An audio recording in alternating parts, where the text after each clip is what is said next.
Je rappelle le thème de l'exercice, c'est une simulation d'accident de plongée où l'ensemble de la chaîne des secours est présente.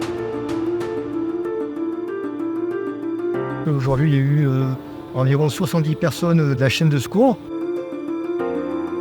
On a eu la chance de coordonner en fait tous les corps de métier qui interviennent sur un accident de plongée et comment gérer au mieux un accidenté.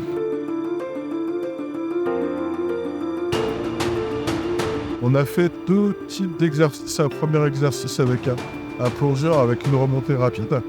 Ça peut arriver dans toutes les formations techniques où on a un problème de gestion de cette vitesse de remontée. À partir du niveau 2, chaque plongeur est formé au secourisme, donc a déjà des bases pour pouvoir réaliser les premiers gestes.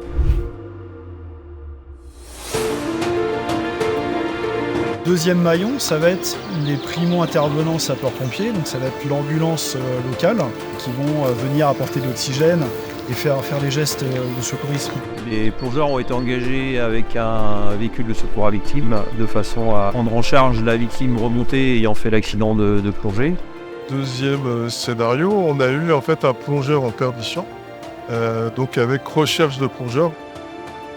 Le SDIS va engager sur un accident de plongée des plongeurs pompiers qui, eux, en plus d'être secouristes, ont des notions techniques de plongée. Ils savent exploiter un ordinateur, ils savent analyser des paramètres, ils connaissent les procédures à établir en cas d'accident de plongée, que ce soit décompression, surpression ou autre.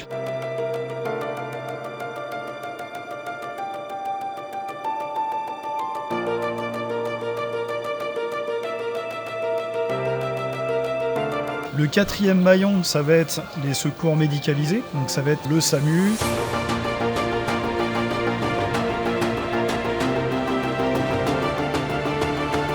Tout le monde a été extrêmement favorable et enthousiaste à venir, sans aucune difficulté. C'est bien prêté au jeu.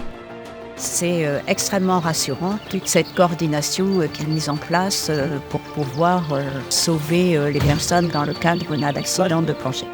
En tant que président du comité Bretagne et Pays de la Loire de la FFESSM, je partage tout à fait l'avis de Madame la maire. Il est rassurant de voir qu'en cas d'accident, toute la chaîne des secours est tout à fait opérationnelle pour évacuer et traiter un accidenté. Pour tous mes collègues moniteurs, voire pour tout ce qui est autonome, je vous invite à venir à Mai Tai Bécon Plongée pour vous former, voire pour vous recycler, parce que c'est important de connaître, en fait, être toujours performant pour aider son binôme de plongée, aider des gens de son club en cas d'incident de plongée. En tout cas, n'hésitez pas à venir, on sera là pour vous accueillir et vous donner la bonne formation.